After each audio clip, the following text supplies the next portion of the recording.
তোমরা কখনো বহুরূপী দেখেছো? এটা বাংলার একটা প্রাচীন লোকশিল্প। হরিদা কিন্তু একজন কুশলী বহুরূপী শিল্পী।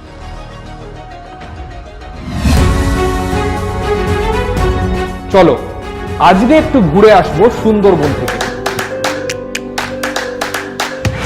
সুন্দরবনের লবণাক্ত মাটিতে অক্সিজেনের পরিমাণ কম হওয়ার জন্য সুন্দরী গাছের মূল অভিকর্ষের বিপরীতে মাটির উপরে উঠে আসে এবং এই মূলের মধ্যে থাকা অসংখ্য ছিদ্রের মাধ্যমে বাতাস থেকে অক্সিজেন সংগ্রহ করে।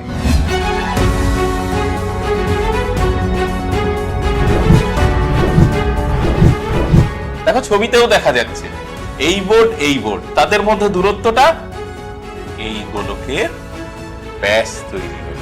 ব্যাসের অর্ধেক করলে ব্যাসার্ধ পেলাম। গল্পটা স্বামীনাথনকে ঘিরে। লেখক এই ছোট ছেলের মনের কথাকে তুলে ধরেছেন। আর কে নারায়ণ 1906 সালে জন্মগ্রহণ করে এবং 2001 সালে মারা যান। তার কিছু শ্রেষ্ঠ কাজের নাম Malgudi days and the guide. জলের তড়িৎ বিশ্লেষণের প্রক্রিয়াটি স্ক্রিনে দেখানো হয়েছে। পানেলের সাহায্যে দুটি অংশাঙ্কৃত নলকে অ্যাসিড মিশ্রিত জল দ্বারা প্রায় সম্পূর্ণ ভর্তি করে ফেলা হয়।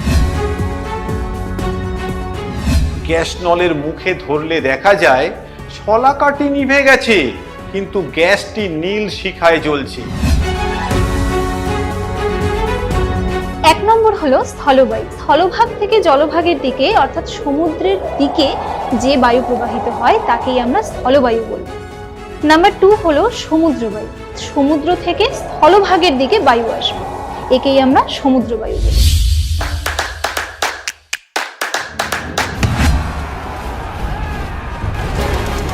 এখনকার আমাদের আলোচনা সামরিক ইতিহাস। ইতিহাস চর্চার এটি একটি গুরুত্বপূর্ণ দিক।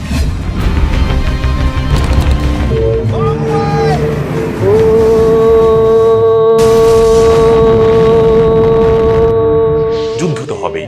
এই যুদ্ধ করে কারা? সমর বাহিনী।